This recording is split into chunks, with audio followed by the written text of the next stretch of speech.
Allow me to let you know something you already know. The world ain't all daylight and rainbows. It is an exceptionally mean and dreadful place. And I don't have the slightest care about how extreme you are. It will beat you to your knees and keep you there all the time, assuming you let it. You, me, or no one will hit as hard as life. In any case, it is not about how hard you hit. It is about how hard you can get hit and keep pushing ahead. The amount you can take and continue to push ahead, that's the way winning is finished. Try not to permit your emotions to control you. We are close to home. However, you need to start to train your inclination. In the event that you don't teach and contain your emotions, they will utilize you. Any experience you're having right now has not come to remain. It has happened, not to remain, just to pass. It's simply going through. Now is the ideal opportunity. Now is the ideal opportunity to communicate. Furthermore, for individuals to have confidence in themselves, now is the ideal opportunity for it to be alright, to be amazing. To start to move into your own significance. If you have any desire to start truly partake in a blissful, effective, solid life, you have to conflict against the tide. You must harness your will and say, notwithstanding this, I'm in charge here. I will not allow this to get me down. I won't allow this to obliterate me.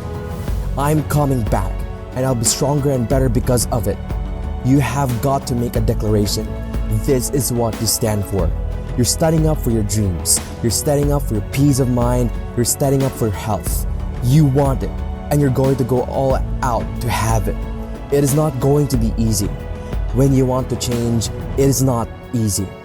If it were in fact easy, everybody would do it. But if you are serious, you'll go all out.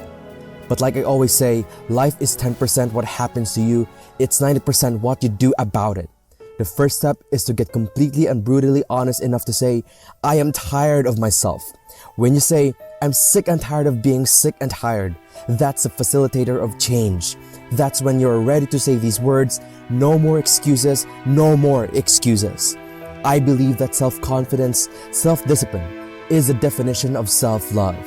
When you say that you love yourself, that means you have behavior towards yourself that is loving.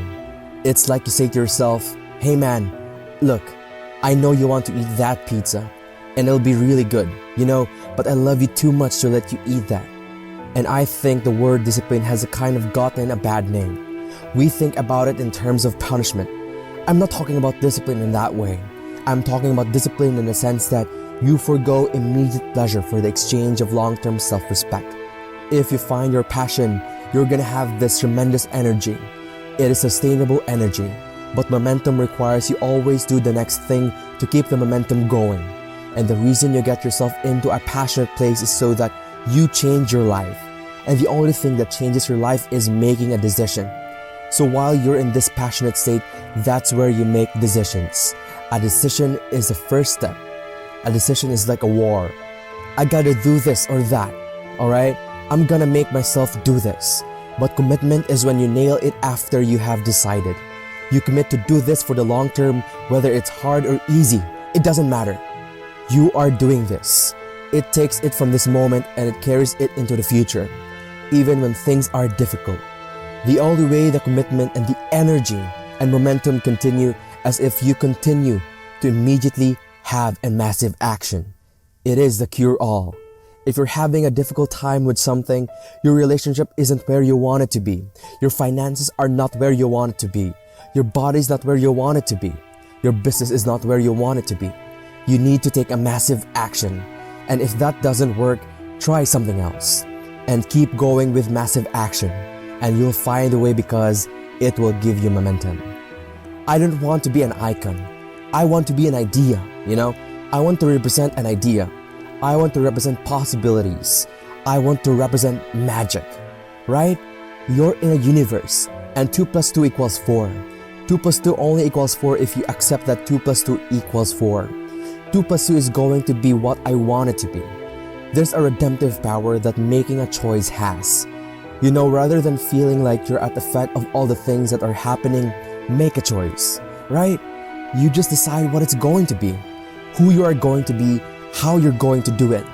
Just decide. And then from that point, the universe is going to get out of your way. A person's strengths are often their biggest weaknesses. So that also means that their weaknesses can be their strengths. So me, I am weak in all those ways that I listed. I am weak. But I don't accept that. I don't accept who I am, what I am, and that I'm doomed to be that. No, I don't accept that. I am fighting, I'm always fighting. I'm struggling and I'm scraping. But I'm kicking and clawing at those weaknesses to change them, to stop them. Some days I win, some days I don't. But each and every day I get back up and move forward with my fist clenched toward the battle, toward the struggle. And I fight with everything I've got to overcome those weaknesses and those shortfalls and those flaws as I strive to be just a little bit better today when I was yesterday.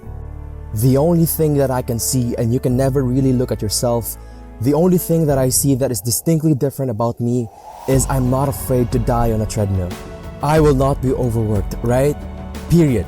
You might have some more talent than me, you might be smarter than me, you might be sexier than me, you might be all those things.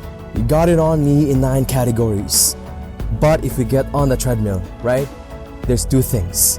You're getting off first or I'm gonna die. It's really that simple, right? So let's go back to the question of what if people block me out? It's going to be the 2 options. I'm going to get back in or I'm going to be dead. You're not going to outwork me. It's very simple, basic concept. The guy who's willing to hustle the most is going to be the guy that just gets the loose ball. The commodity that I see the majority of people who aren't getting the places they want or aren't achieving the things that they want in business is strictly based on hustle. It's strictly based on being outworked. It is strictly based on missing crucial opportunities. I say all the time, if you stay ready, you ain't gotta get ready. All that you're going through is setting you up for what you ask of God. You just must stop stumbling while you're in the process, in light of the fact that the process is important. You may not see it presently. However, when He gets you on the other side of it, you will see precisely why it went that way, and you will be alright with it. Yet quit stumbling during the cycle. Oh Master, why me? You ain't the one to focus on. Oh Master, why did I lose my employment? You ain't just a single jobless. Oh Master, why did he leave me? Your most memorable chick got left. This man probably won't actually be your last time getting left. Get a hold of yourself.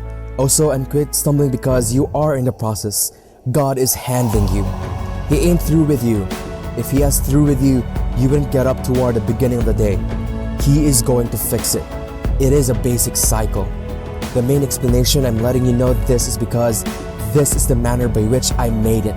I simply do me. I'm being me. I say particularly who I am, since you're okay how you are because your God made you extraordinarily who you are. He maintained that you should be very much as you are.